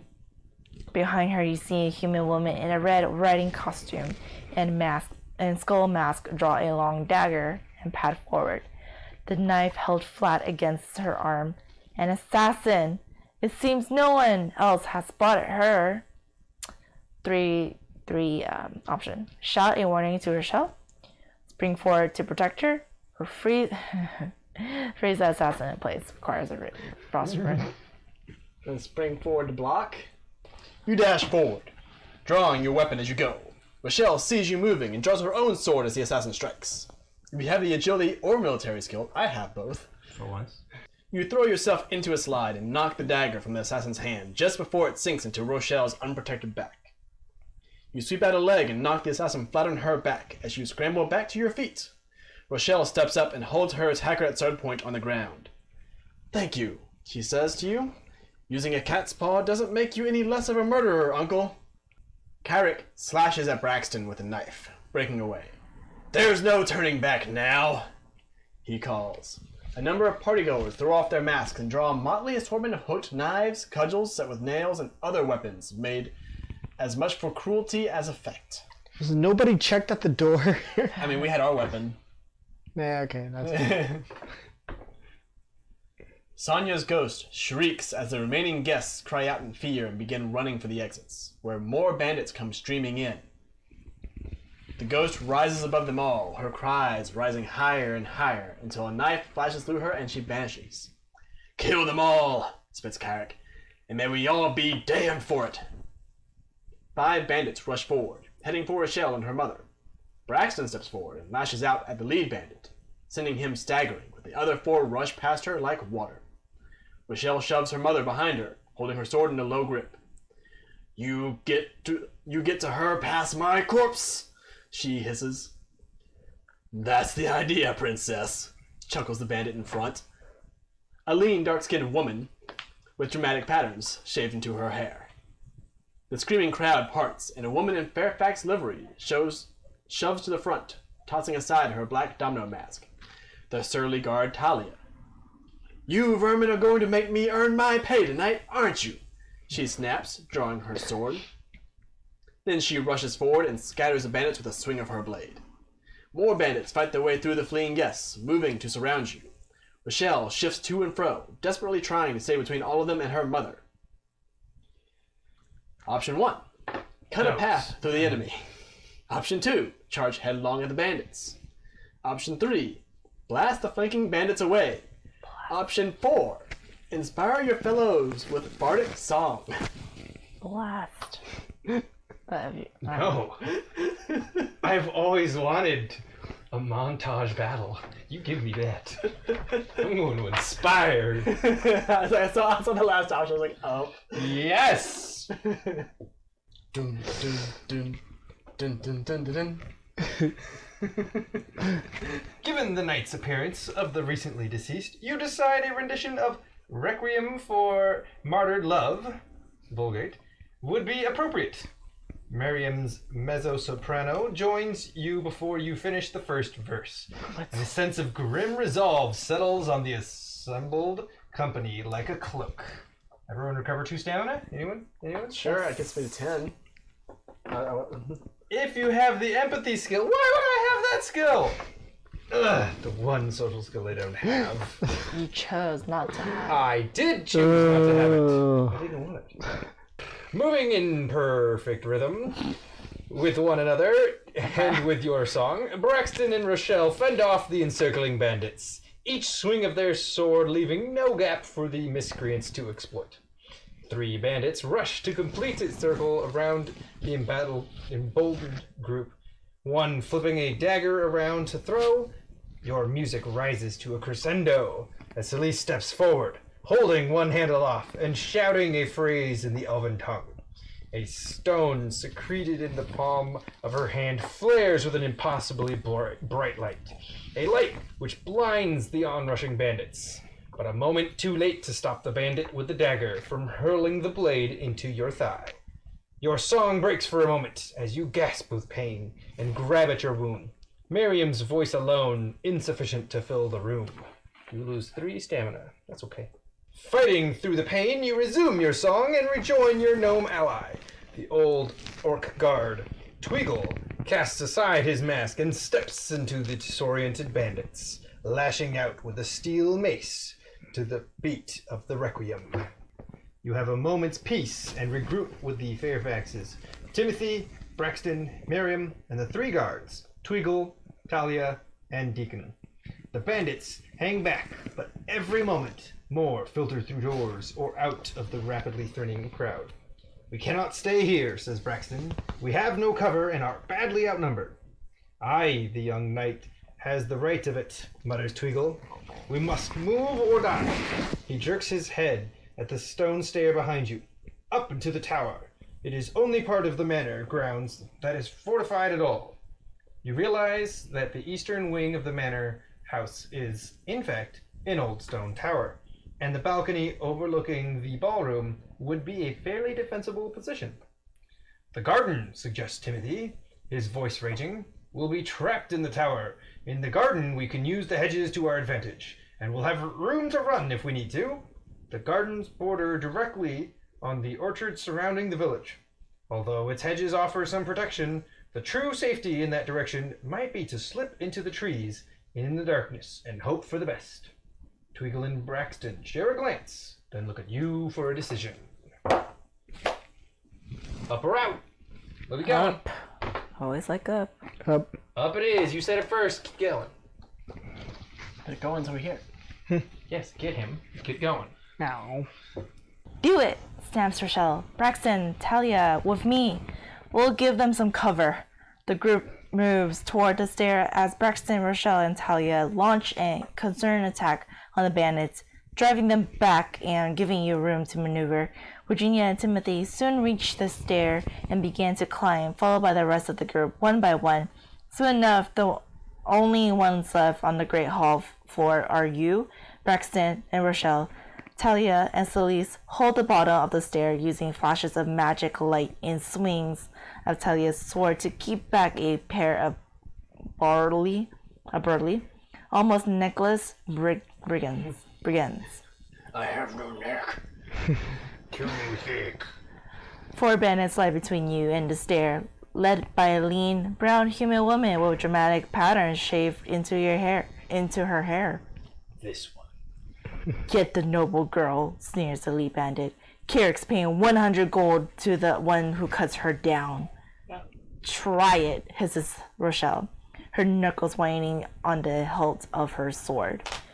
We have to get back to the group, says Braxton, shifting to keep her focus on the bandits now moving to encircle you. 4 options. Fend off the bandits while Rochelle clears the path. Support the 2 fighters with tactical advice. Fire from afar with utter engage. Require archery skill. Create an icy barrier between you and the bandits. I think I'm gonna go with fend off the bandits while Rochelle clears survival. the path. Yeah, let's see if I survive. You and Braxton close ranks and keep the bandits at bay, doing your best to keep them off Rochelle's flank.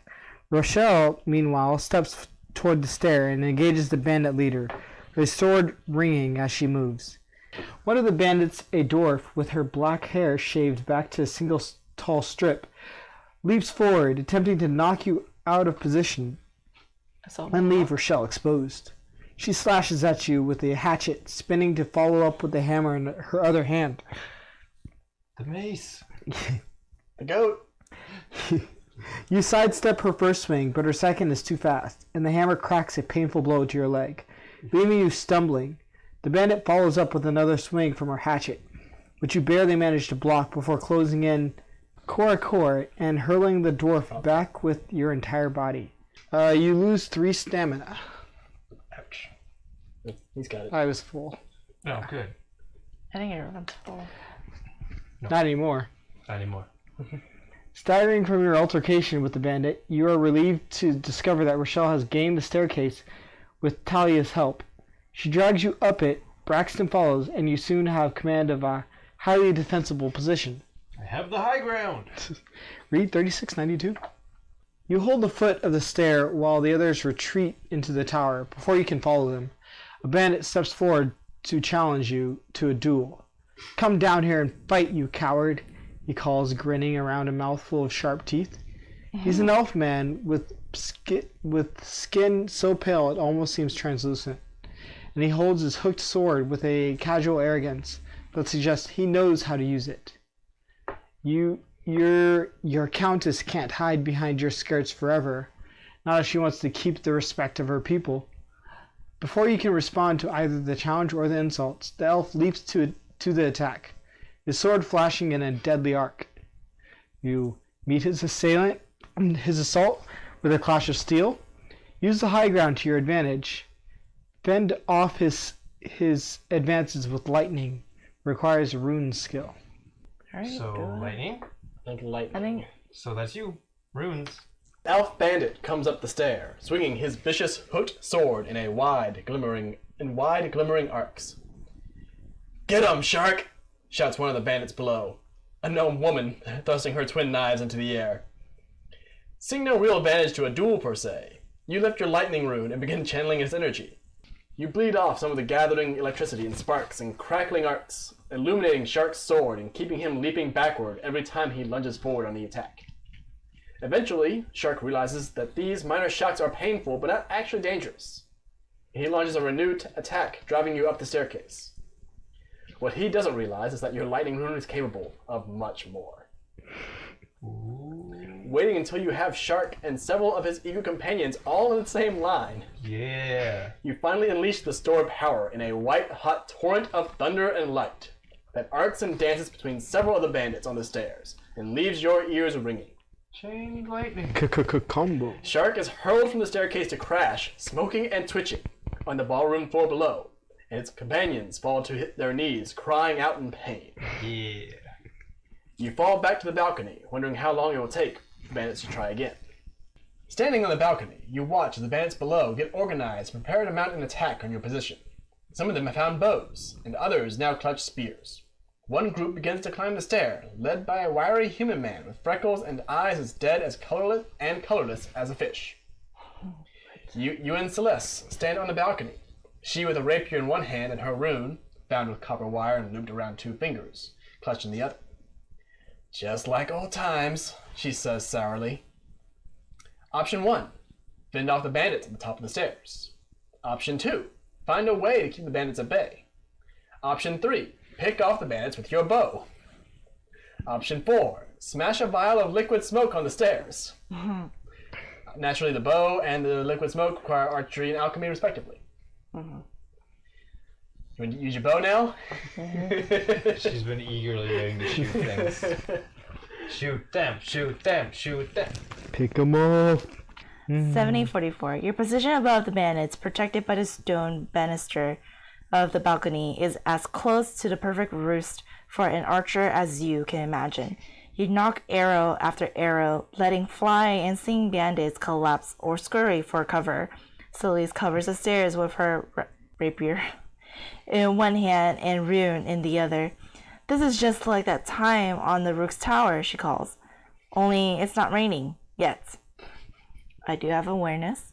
4019. It's now raining.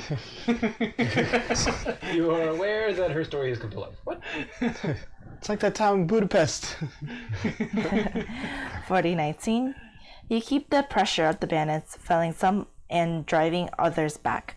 Celeste handily dispatched the few that actually gained the top of the stairs.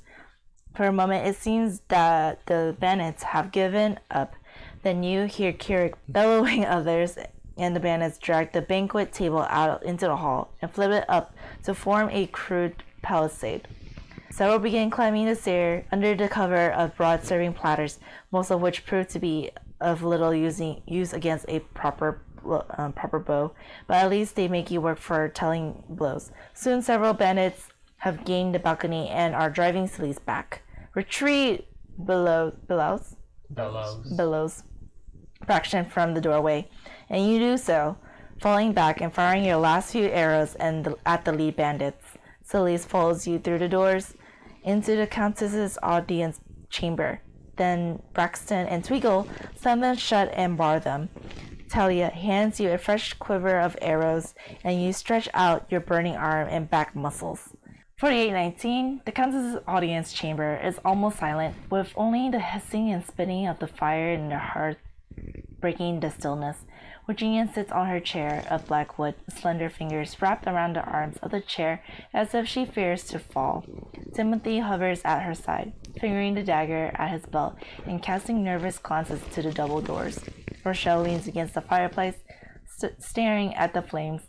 Braxton paces by the door, and Miriam sits with her legs kicking in the air on a cushioned wooden chair, chewing her lip. Only Celie seems serene, kneeling in the center of the room with her eyes closed. "We have to do something," says Rochelle. "They'll get through the door eventually." The door suddenly rocks, a loud bang sounding from outside. "They're trying to batter it down," notes Braxton. "Probably using a table. The balcony isn't large enough to get a proper ram up there. It won't work. They're better off using axes."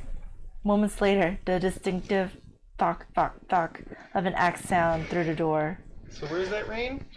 And Braxton shrugs apologetically against Miriam's glare. "What? I scarcely think they heard me and took my suggestion." Thanks for the suggestion. Continues slacking. "That's it then," sighs Virginia. "No," says Rochelle. "We fight." Her hand slashes like a sword through a room, arranging battle lines. "Braxton there, me here." "Rochelle," says Virginia. "Spending your life to save mine is poor trade. Daughters do not die for their mothers. Rather, it should be the other way around, I feel." She smiles, a paper-thin thing already tearing apart. "Rochelle, I love you with all my heart. You'll be a marvelous leader. I'm so sorry I couldn't stay with you longer." "Mother," Rochelle steps forward as Virginia groans, resting her head against the black wood of her chair. A light fills her, escaping through eyes and mouth and fingernails, and she stands, a tall, fey figure shimmering with power. Sonia's spirit appears at her side, offering a long sword. Another ghost flickers behind her, a broad-shouldered, dark-skinned man with love and sadness writ in the lines of his face, and hands the spectral Virginia a shield. More and more apparitions appear, some human, other animals are fenical creation. A badger, its fur marked with a heart and inscribed with initials, snuffles at the hem of Virginia's dress. A diminutive knight, lance streaming with black and white pennants, sits astride a sparrow on her shoulder. "You are not welcome in this place," thunders Virginia. She gestures, and the doors to the audience chamber burst open, shards of wood flying out into the mass of bandits on the balcony. "You have no roots here. Depart or perish." With a wordless cry, Virginia and her legion of spirits rush forward, and the bandits shriek in terror. One leaps forward, swinging an axe, but his weapon shatters on a shield of shimmering light. Virginia's shining sword lashes out and the bandit falls, split in two. The bandits scream, some rushing forward to attack and die, others fleeing, even leaping from the balcony. Yikes. Is this who we were protecting? In moments, the great hall is empty of bandits, and the spirit legion vanished, chasing a few survivors in all directions or simply fading from existence. You cross to the balcony and look out, seeing no sign of Keurig, either alive or dead. The spectral Virginia nods to you, then vanishes as if a cloud blown apart by the wind. A strangled sob pulls you back to the black wooden chair.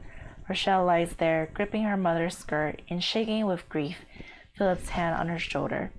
Virginia's body sits on the chair, her face peaceful and empty. Philip places his fingers on Virginia's wrist and closes his eyes for a moment.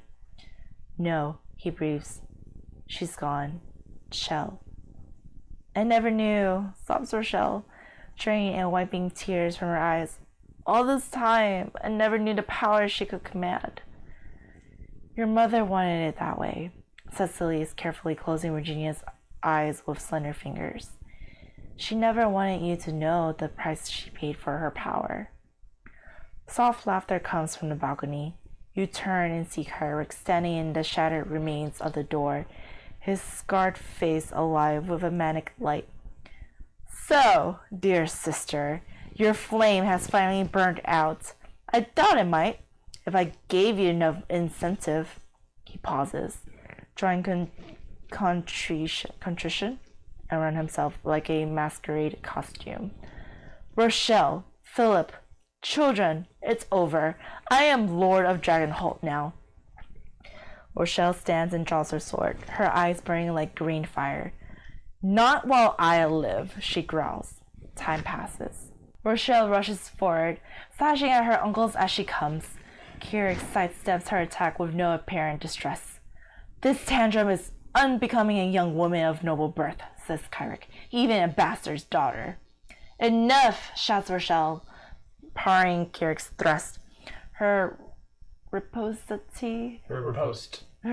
cuts across the bridge of his nose, sending him staggering back. You did this, she screams. She slammed the hilt of her sword into Kirik's stomach, dropping him to his knees. You kill your sister, your niece, you kinslayer. She lifts her sword over her head. No, Rochelle, don't kill him. Philip rushes forward, arms outstretched. Rochelle steps back, glancing back and forth between her brother and her uncle. Kirik struggles to his feet, wiping blood from his face. I'm not the monster you believe me to be, Rochelle. This isn't what I wanted. His knuckles whine on the hilt of his sword, and he laughs, a brittle breaking sound like a shattering pot. But it doesn't matter, does it? I've come too far now to turn back. Suddenly, he turns and flees. Rochelle shrieks. He turns back? He turns and flees. Rochelle shrieks an incoherent wail of rage and races after. You, Philip, and Braxton all leap forward in pursuit, jumping over bandit corpse and struggling to keep both Kirik and Rochelle in view. In the great hall, Kirik runs for the front door. Behind him, Rochelle bends and snatches a spear from the hands of a dead bandit lying on the floor. Then steps forward and throws. The spear sinks into the wood of the door with a thunk, nearly striking Kirik's head. He jumps back, and Rochelle rushes toward him with her sword high, only to be hauled to a stop by Philip. Oh my god, Philip. Please, Rochelle, begs Philip. What our uncle did is terrible, but don't stoop to his level. No, stoop to his level. Get out of the way. He doesn't.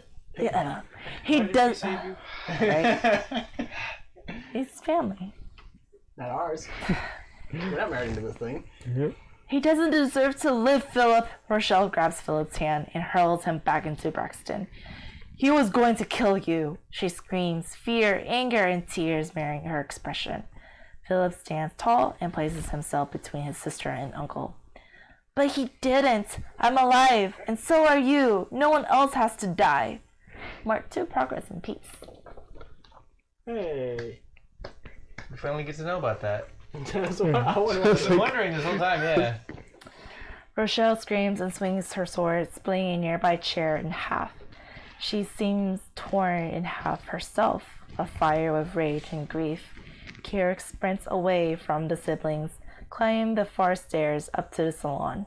Rochelle lifts her sword and makes to chase after Kirik, but silently Braxton is standing in her way with all the insistence of a brick wall.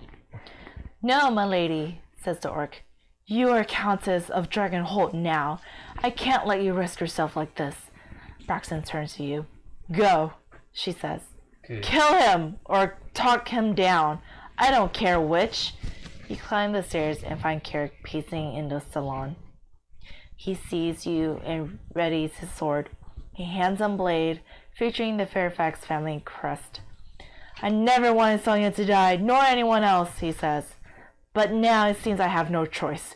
This county is mine by right. I should never have let my witch of a sister steal it from me. He raises the sword. 4 option. I'm sorry, hold up. You didn't want anyone to die, yet you walked in there saying, it's about time you died. Also, joined bandits. Also, Founded bandits. shot a crossbow at your nephew. And it was because we were there, we blocked it. Yeah, you've got a lot of examples of, no, that's wrong.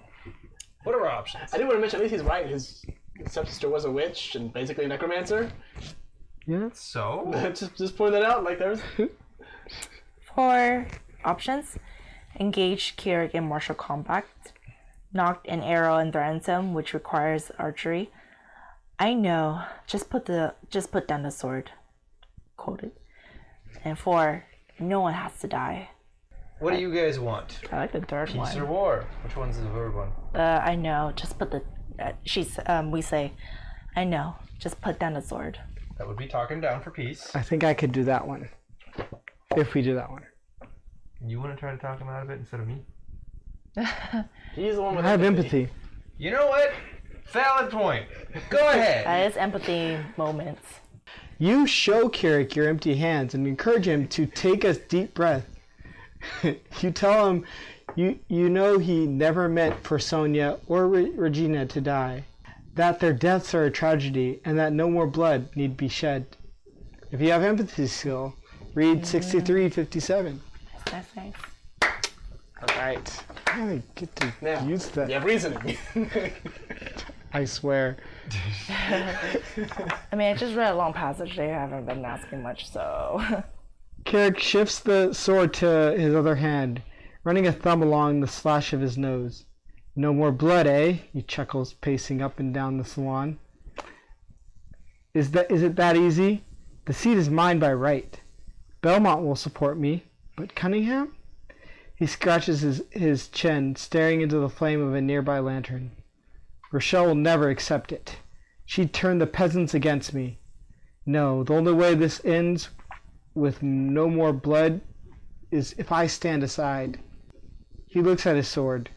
Marked 2 in peace and progress in peace. Rochelle suddenly appears at the top of the stairs, her naked sword in hand. She stalks forward, Braxton behind her. Give up, Kirik. You'll never be Count. I already am, he growls, then kicks through the door and into Philip's studio. The county is mine. If you make me kill you for it, then you'll have only yourself to blame. He knocks over an easel and shrouded canvas and topples a plinth holding a half-finished sculpture across your path. You follow, stepping sideways around the debris. Give chase despite the obstacles? Block his path with a wall of ice? It's Frost Rune.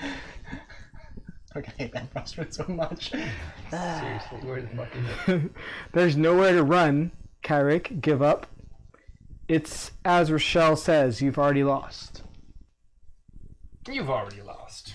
That seems more of like a reason thing. Kirik lashes out with one fist, knocking over an overstuffed bookcase. Loose papers and volumes go tumbling and fluttering through the air. Enough! The child knows nothing, he growls. My sister stole the title from me. It was never hers to begin with. Oh, yes. Okay, good. What? Which If one? you have history skill, no. Or if story point Y3, yes, it is. Thank God. Because I hate history. Read 3708. Oh, because we listened to the conversations. We did. You explain the true history of how Regina became Count Holland's heir, how she rescued the country from... We literally just listened to this. This is amazing. How she rescued the country from the dragon when Kirik would not. How her father legitimized her and named her his heir formally. No, mutters Kirik. You go on to explain that by all legal measures, Regina's claim is legitimate, and more to the point, her heroism and her wise leadership have earned her the support of the common people and the local lords. I would have done as well. The lords will see that, surely. He staggers away from you, as if wounded by your arguments. To progress in peace. Stumbling through the fallen books, Kirik staggers through the door from Philip's studio into Rochelle's training hall. Hey, good place for fight. You follow, passing into the long dueling salle with its racks of weapons and carefully smooth floor to find Braxton and Rochelle blocking the door back to the salon. Braxton's face is grave. Rochelle's flushed and bright-eyed. Let's have fun. Welcome. Yeah. You got Arcana, right? I do. Ooh. Fire? Nice trying to fire. A little toasted marshmallow time here. You know what's great? I just realized I'm the reason we learned the history too. Because I was hungry. Yes! Lesson learned, stay around the food. Yes, I'm so glad. 2442. You sigh and lift your flame ruin rough and black as a lump of coal. You clench your fist around it and feel its heat rise. First the shape of the carved ruin itself, and then the rest of the stone glows like a red-hot coal. As Kyrick lifts his sword and opens his mouth for another round of invective, you release that heat as a burst of fire, the flames erupting around him and sending him staggering back against the wall. Part 1, progress for war. You banish the flames as swiftly as they appeared, leaving him singed, but not badly burned. With a flourish, you show him the glowing amber in your hand, then instruct him to throw down his sword. I do not have persuasion. Therefore, 2081. Sounds like he doesn't. Kyrie opens his mouth to speak again, then closes it. His eyes are wide, staring at you and through you, and at nothing at all. You shift away, as if his gaze were showing you something naked and private, something you'd rather not see. In a sudden rush, Kyrie roars and charges towards you, lifting his sword high. Quick as a flickering flame, you unleash a torrent of fire that drives him back and leaves him groaning and burned. Mark 2 progress of war.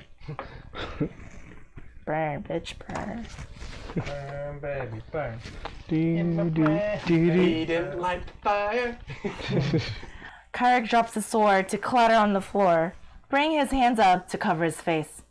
That's it then, he sighs, his whole body shaking. He straightens and wipes at his face and watering eyes with one blood-streaked hand, then steps toward Rochelle and with his palms open. Just one blood? If 8 progress is marked in peace. Damn. Nope. Otherwise, 8907. A calm settles over the group. I'm sorry, says Kyrick. Rochelle turns away, recoiling as if burned. Braxton sheaths her sword and steps forward to restrain Kyrick, who suddenly bounds past her, drawing a knife from within his tunic. Knew it. If 8 progress is marked in war. Nope. Otherwise, 9172.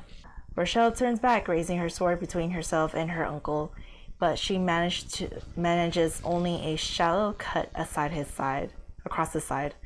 Suddenly, Kyrick is behind her, one hand tangled in her curls and the other holding the dagger to her throat. Dragonholt is mine, he hisses. Rochelle! Screams Philip as he rushes into the room behind you. It's your fault. Exactly. Dumbass. Let her go! Drop your weapons or she dies, hisses Kyrick. Braxton pauses, her sword half out at its sheath, her whole body tense. Do it, the rogue lord hisses, pressing on the knife until a drop of crimson forms on Rochelle's light brown neck. Braxton's sword clangs as it falls to the floor. The only other sound is Rochelle's ragged breathing.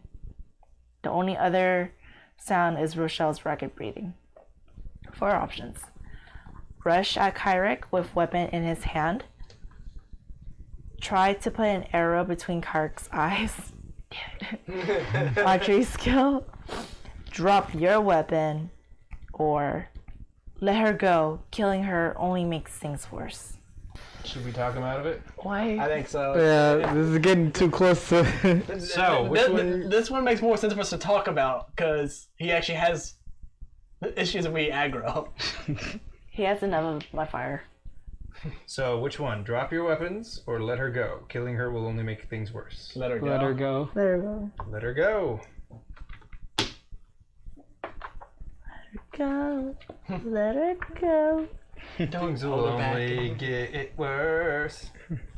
Worse? Kyrick chuckles. A deep belly laugh with teeth. How could it get worse? Do you think I wanted them to die? Light and shadow, they're my own blood. His laughter dies. I just wanted what was mine. Can you imagine what sort of reign I would have had with my sister by my side? how strong our country would be today. He twists the knife against Rochelle's throat, sneering. But she couldn't have that, could she? She couldn't just let me have what was mine. You pull Kyric's attention back to you, reminding him that Rochelle isn't the one who stole his title, and urging him to leave the past in the past and focus on the future. Kyric begins to weep, and his grip on his dagger relaxes. Mark 1 piece. Just one? But he cried. That's bonus. So 1 tear. Just one. If you have empathy or persuasion, Nice. mark 1 additional progress. Yes. Nice. Yeah, stab him. What? No. Kyric, says Rochelle, I'm sorry for what happened to you, but this is not the way to get justice. She reaches one hand up to his wrist. Let me go. If 8 progress is marked in peace. Yes. Yep.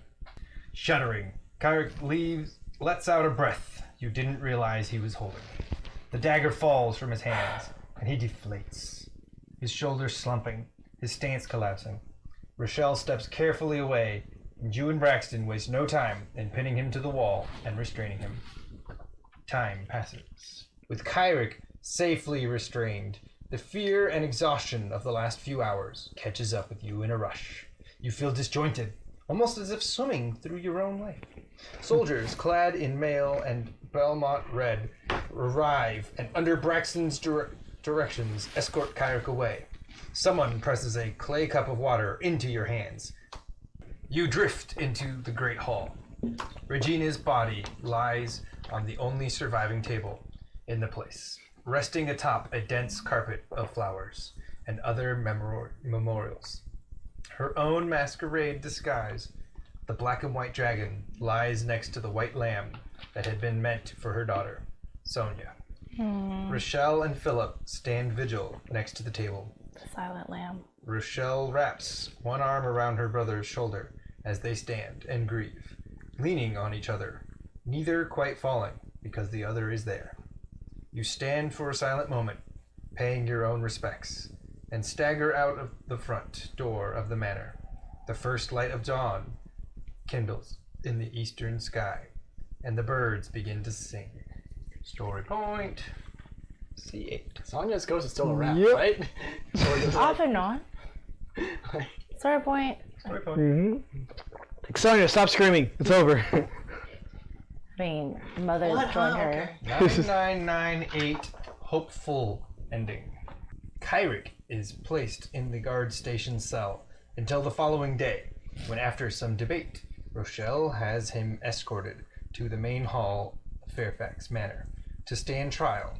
Standing before the entire household, notables from the village and members of the nearby nobility, Kyric offers no defense for his crimes. So it falls to Philip to argue for him. Really? Really? Really? Imagine when he wasn't there. Which he does with passion. Rochelle pronounces a sentence of exile, never to return to the barony on pain of death, and promises that Baroness Katrin will honor the decree. Together, the Fairfax siblings set about restoring their household and their country, often seen riding together through the village and the outlying lands. Rochelle strengthens her forces, adding 10 new soldiers in under a month. Philip returns to his studies with Celise, who now also serves as one of Rochelle's chief advisors in matters of state. Braxton, too, becomes a member of Rochelle's inner council, as well as the captain of her guard. Nice. Ursula has the mural in the Countess Inn repainted to show a fierce warrior woman, sword and shield in hand, defending a young man with the black and white dragons of Dragonholt rising to either side of her. The rest, she explains, will be added in time. Rochelle rewards you richly for your part in the affair, both with money and honorary titles. How does Defender of Dragonholt sound to you? She asks. I've also been thinking of creating a few landed knights in the country, if you're interested in settling down. This campaign is complete. Woo! Nice. Nice. Round of There was applause. also lonely ending, stoic ending, and tyrant ending. Yep. Lonely is we didn't have Philip. Yeah. Yeah, if everyone's dead. My That's fair, friends that's are fair. dead. What the fuck was 06 though? That bugs me. 06, where's the frost run? So many questions. A4. So many questions we didn't get to answer. Hopefully you've already played through the game yourself, or, you know, Give it a try. give it a try. Even though you've watched, that doesn't mean you will know everything. We don't know everything. So, Still go racking my ahead, brain. give it your own try, and add your drinking rules while you're at it. Yes. Let us know what you make. Yes. Yes. Comment below, like and subscribe, and remember to drink responsibly because We won't!